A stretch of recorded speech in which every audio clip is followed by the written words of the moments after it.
Hi everybody, this is Toffee bringing you chapters 12x and 13 of my Cerulean Crescent 100% Growth LTC. Chapter 12x is an interlude from Orin's point of view. I won't go into the details of Orin as a unit until he actually joins up with our main crew, which is still a few chapters away. Here, Orin can grab a javelin to access an event where he gets a permanent resistance boost.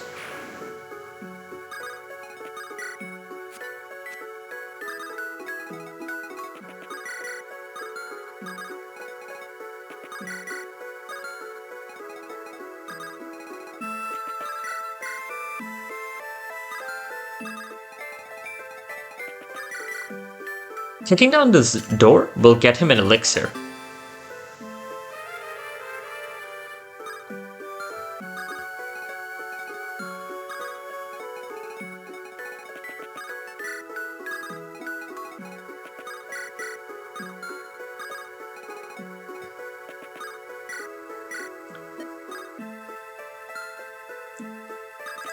That wraps up the interlude.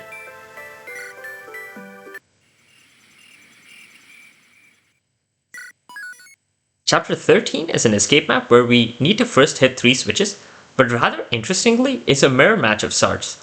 The enemies are a bunch of supernatural entities that are basically copies of our entire party, but with their average stats at level 11, along with some third faction units who have provoked to bait enemies towards them, but will have no issues fighting us as well. This is probably the first map where minimum deployment really stresses us out, and we have to resort to several advanced plays to actually get the lowest turn count.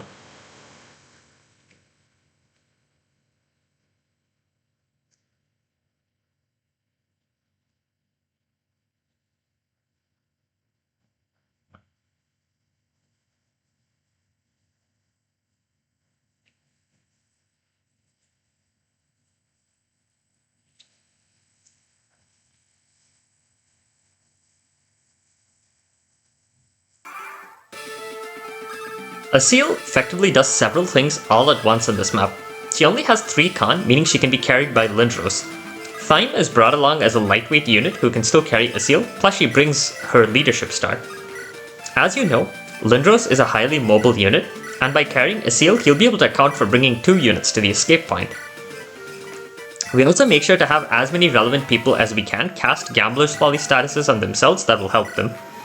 A seal's log is needed to ensure Oriana can get into position, and it will then canter to a very specific spot.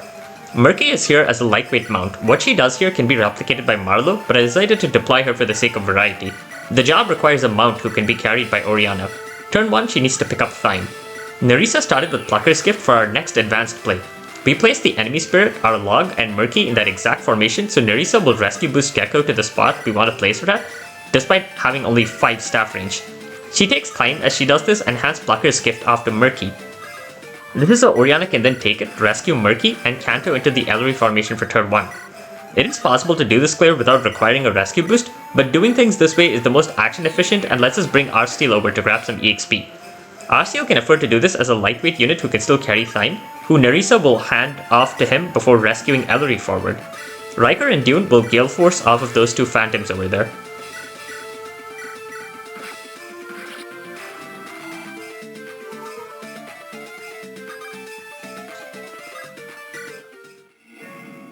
Gecko is our professional commando unit, and she will grab the top left switch. She wanted to be placed on that spot by Nerissa so she could scamper to the ley line. She will proc Gale Force from the switch, and then will make sure to kill the anti-Talon to avoid his weakened status from his PRF on enemy phase, with the Fancy Stabber's Canto Plus letting her get to that bit of terrain. We make sure to kill all of the third faction units in range of anti-Francisca to make sure she will go for Gecko.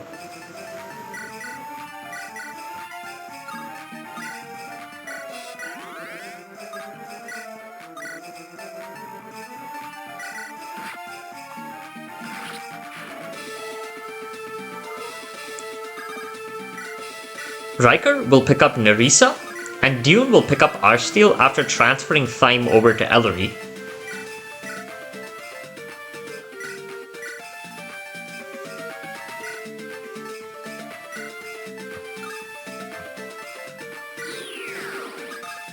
None of the enemies have droppable items on this map, so we have to use the more advanced form of the Flag Warp, the Flag Break. Ellerie will break a 2-use harpoon on that boss to dance everybody.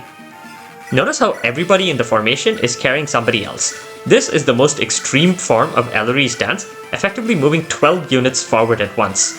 We shuffle around inventories a bit.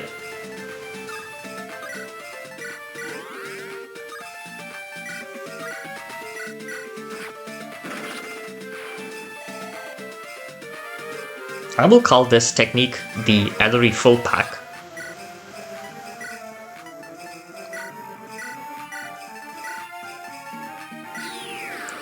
With her extended movement, Dune will deal with the switch on the right. She will borrow Plucker's Gift to get more movement for this job. Riker drops Nerissa since he needs to actually frontline and clear out the way on this turn, and we would like Nerissa's utility on turn 2 as well. Lindros' ability to one-shot with an attack boost comes in handy here. Riker will grab the center switch while attacking the anti-Eosif, and he will position himself to clear out the enemies nearby with the bulk boost. Anti-Eosif would use the siege weapon, which is uncounterable, which is why we need to delete him on player phase. Double timing by itself cannot activate range events, which is why Dune took Gambler's Folly to use to grab the switch. Saving us the money to spend on something like a mystery drink.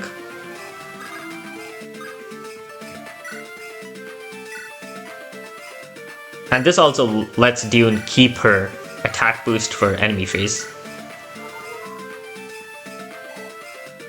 Grabbing all 3 switches opens up the escape path to the north.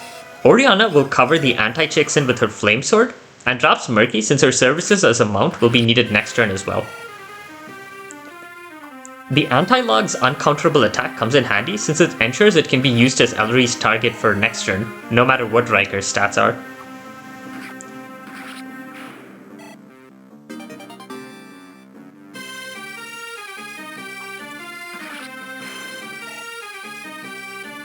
Gecko can one-round all her nearby foes except the anti-Rohesia, but the spot we chose for her has an adjacent spot with terrain, which will get anti-Rohesia to go there and not to get in Gecko's way.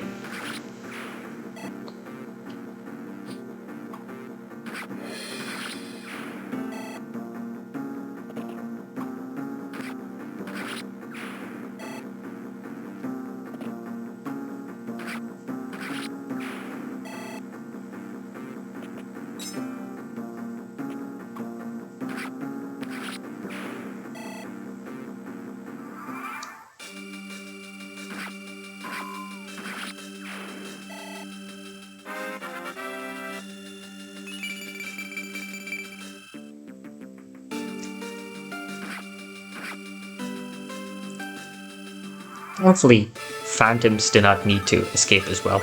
On turn 2, we're joined by a new unit, Wisp. Wisp is a frail assassin who has the ability to shift into and out of a ghost form that has 15 move and can fly through walls, though the ghost form cannot do damage. Her PRF is the Spirit Slayer, a rare 1-2 range sword that actually can crit. It grants her Miracle and never misses.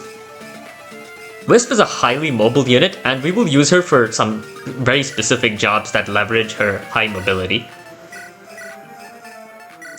Here she will just transfer Plucker's Gift over to Ellerie, which we should have done on turn 1, but I forgot to do that. Thankfully, Wisp is such a flexible unit that she can cover for that. With Canto Plus from the Fancy Stabber, Gecko can shove the log out of the way of our formation. Gecko will be the one to carry our steel out.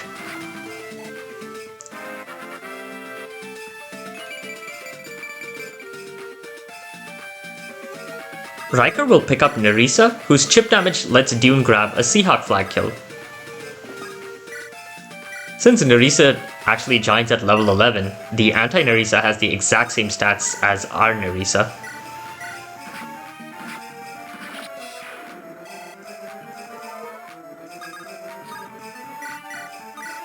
The reason we needed Murky to act on turn 2 is to pick up Wisp and Canto forward. Dune will take Wisp and chip the log down so Ellerie can kill it. Oriana completes the formation by picking up Murky again. Notice how with the addition of Wisp, we have a total of 12 units on the field, an even number, and so we were able to compress them into 6 slots.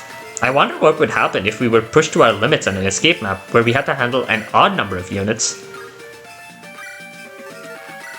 Ellerie performs the second flag break of the map, this time with a 2-use javelin. She will hand Plucker's gift off to Gecko.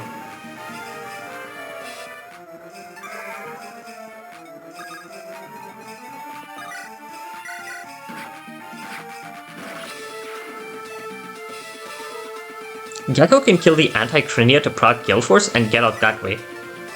Ellerie needs Oriana's help to get out in any case, so she will use her spare action to kill the anti-Asil. We choose to do this, and to do this from this spot specifically, to enable a trade chain.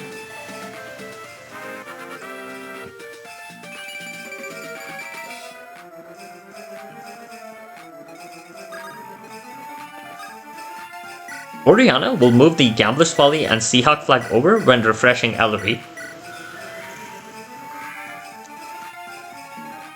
Lindros can just barely lunge the anti-Ellerie to get his ticket out. Dion uses her spare HP to double time once more, moving the Seahawk flag and Gambler's Folly yet again.